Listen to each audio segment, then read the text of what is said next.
आपकी बेटी करिश्मा ठाकुर जी चुनाव को लड़ रही हैं, आप क्या कहना चाहेंगे, आपको किस प्रकार का गर्व है? देखिए 2019 में उपचुनाव हुआ था और यहाँ पर करिश्मा और मैथानी जी के बीच में बहुत तगड़ी टक्कर हुई थी। उपचुनाव ज़्यादातर सरकारी चुनाव होते हैं, वो चुनाव हमने पिछली बार ही जीत लिया था, लेकिन पूरी प्रदेश की जनता जानती है बाई इलेक्शन शासन और प्रशासन का होता है, बेईमानी का होता है। और करिश्मा को पिछली बार सत्ता की धमक पर चुनाव हरवा दिया गया था, लेकिन हारने के बाद इस चुनाव में दो चीज़ जनता देख रही है।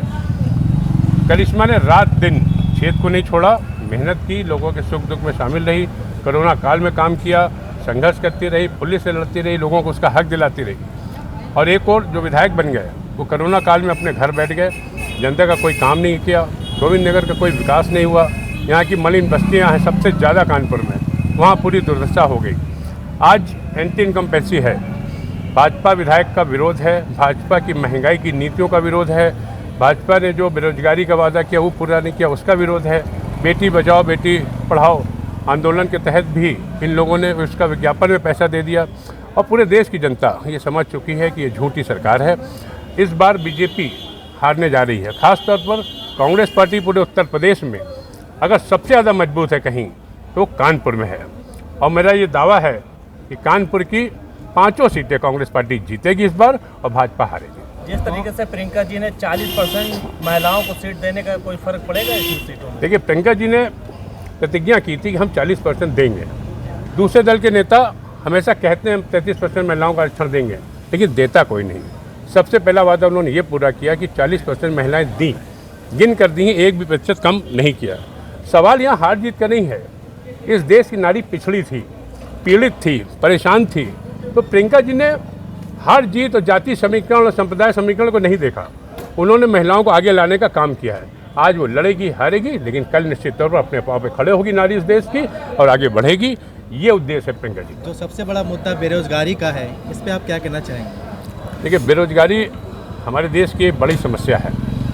हमने कभी झूठे वादे नहीं किए कि हम इतने रोजगार देंगे, हम इतने लोगों को नौकरी देंगे, लेकिन आपको अच्छी तरह याद है मोदी जी ने देश के युवाओं को गुमराह किया था और कहा था कि इतने लाख हम लोगों को नौकरी देंगे।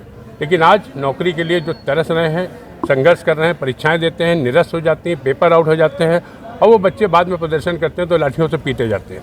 इस देश का युवा निश्चित तौर पर इस सरकार से भ्रमित हो गया था, संप्रदाय के नाम पर भ्रमित हुआ, हिंदुत्व के नाम पर भ्रमित हुआ, धोखा दिया गया उसके साथ। लेकिन अब आंखें खुली हैं, जागरूक है हमारे देश का नौजवान, पढ़ा लिखा है। और करिश्मा के साथ सबसे बड़ी जीत का आधार ये होगा कि वो युवा है, महिला है, और युवाओं में एक आकर्षण है, एक लड़ाकू प्रवृत्ति है। सबको पता है वो काम करती है, क्षेत्र में संघर्ष करती है, और उसका टिकट भी इस बात का प्रतीक है कि प्रियंका जी को ये लगता है कि अगर कानपुर में उत्तर प्रदेश में सबसे पहली सीट कोई जीतेगा तो करिश्मा ठाकुर जीतेगी। लड़की हूँ लड़ सकती हूँ का सही नारा करिश्मा ठाकुर ने प्रस्तुत किया। किसान मुद्दों को लेकर आप क्या कहना चाहेंगे? ये जो बजट ही आया है ये किसान मुद्दे का बिल्कुल विपरीत है। किसान विरोधी सरकार है ही है। कितने हजार किसान मर गया, आंदोलन करता रहा, उनको ये लोग अब आतंकवादी, खालिस्तानी बताते रहे। इतना बड़ा आंदोलन कभी चला नहीं, इस देश के मीडिया ने कभी उस सच्चाई को दिखाया नहीं। और आखिरी में वो किसानों की वो लड़ाई थी कि मोदी को पहली बार झुकना पड़ा। वो आंदोलन के 3 एक्ट उनको वापस लेने पड़े, कृषि कानून के माफ़ी मांगने पड़ी, तो ये किसानों की जीत थी। सब्सक्राइब करें हमारे YouTube चैनल को और बने रहें हमारे साथ।